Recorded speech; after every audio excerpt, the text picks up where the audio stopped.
Camera sliders are painful because the one that you really want is way too expensive because it's one of those motorised Rhino ones that cost thousands for the full setup, and you can't really justify it right now. At the other end of the scale, the ones that you can afford are a bit shit and fall apart and aren't really worth the time, the effort or the money in having them or setting them up. So what I thought I'd do is show you some slider alternatives using just things that you've got lying around at your house, and since we're all stuck at home anyway, what better time to try and find your own homemade slider. Well, the first alternative is using one of these or a t-shirt or anything like that, a cloth or something. This is just a cheap tea towel, and I folded it up and then just put the camera on top and slide it across the desk. Right, so it is literally as simple as tea towel, t-shirt, cloth, whatever it is. Camera on top. Smoother the surface you put it on, the better. I'll give my desk a polish as well, just give it that extra bit of slidiness. I haven't got anyone or anything to film, so I'm just going to point it at the lava lamp because, you know, why wouldn't I? Just to show you the principle of how smooth the footage is coming off it and how it's comparable to a slider. I mean, if you were filming like a person or something like that with it, then obviously you may have like a different surface just purely for sliding on and filming off the edge like that way, if that makes sense. But you know, I've got a tiny little space here, so just making the most of it. The only tip I'll give you is just to almost push your camera down into the cloth just so your camera doesn't then slide on top of the cloth.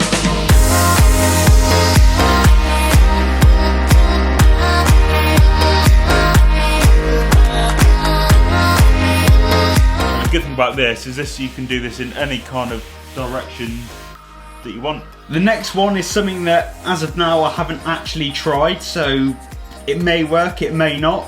I mean, I think if this makes it into the final video, then that probably gives you a good idea. Are you even in lockdown if you haven't got an empty beer box kicking around? Because you're probably not. Ironic.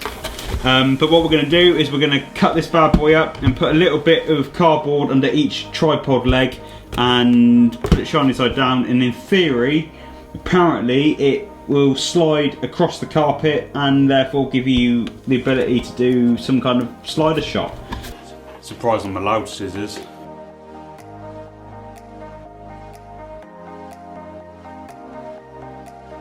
So I've cut them into rough circles, and I'm just going to fold the fronts up a little bit like skis for your tripod, I guess. And well, just put them under the legs. Oh Christ, that's quite slidey already.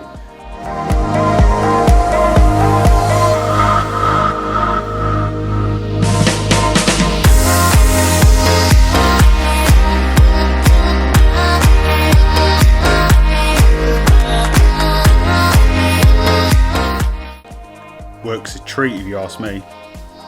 This one is kind of arguably not really a slider movement, a still nice steady push in, pull out, side to side motion that you can potentially achieve by doing it handheld. The only tips I'll give you with this is don't move your arms, because that's where you get shaky, jittery footage, and nobody wants that.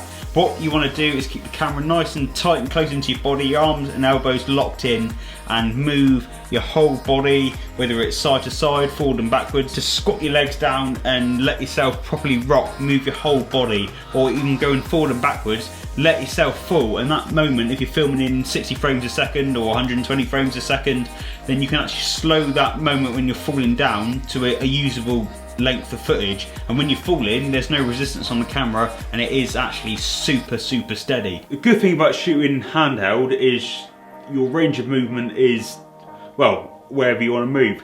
The only thing I will say is you want to keep your elbows in, camera nice and tight, so you're not moving on your arms. You want to be moving your whole body in the direction you want. And so when it comes to slider movements, it's typically forward and backwards and side to side.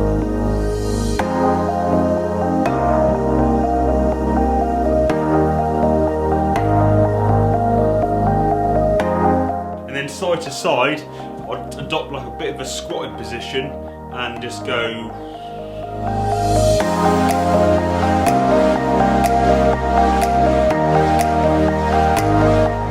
The next one is the last practical tip I've got for you, and it's by turning your, what's something with two legs other than turning your tripod into a Geo Pot, two pod, human pod, leg pod. tripod, 2-leg tripod, double monopod. Basically losing a leg off your tripod and using the tilt head and rocking the tripod on the 2 front legs backwards and forwards, and it should hopefully look something a bit like this. So the keys with this one is to loosen up the tilt on your tripod head, so when you rock forward and backwards, as you can see, maybe the camera stays nice and level, unless obviously you want it to point down, then tighten it back up and it will rock nice and smoothly up and down, shall I say. And by lifting up the rear leg of the tripod, just gives you that really nice range of movement.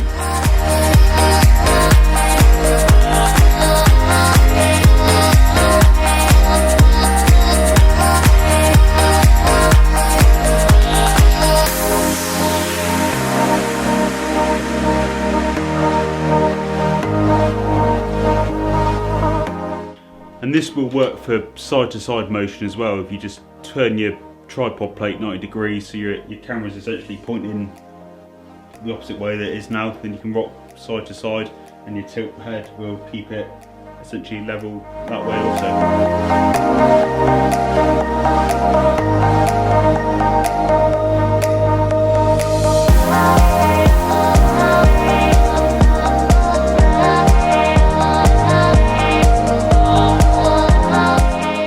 And the final thing you can do is cheat and do it in post. Film lockdown on your tripod, preferably in 4K if you can, because then you won't lose too much resolution when you're punching in and keyframing and whatever. But basically just keyframe a side to side movement, up and down, in and out. If you take the time to get the speed of the movement right and the amount of movement right, then it can actually look really authentic and look like it has been done in camera.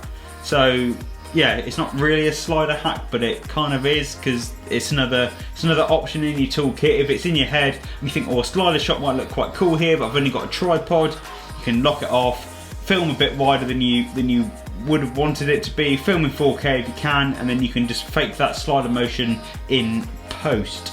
So if you did like this video, then why not hit the like button down below, because that really is appreciated. And if you've got any other slider alternative hacks, then why not drop a comment down below, because I'd love to hear about them, because I'm always after new ways of achieving cool shots with just things we've got around us. And while you're down there, why not hit the subscribe button for more videos just like this one. And until then, stay safe, and I'll see you in the next one.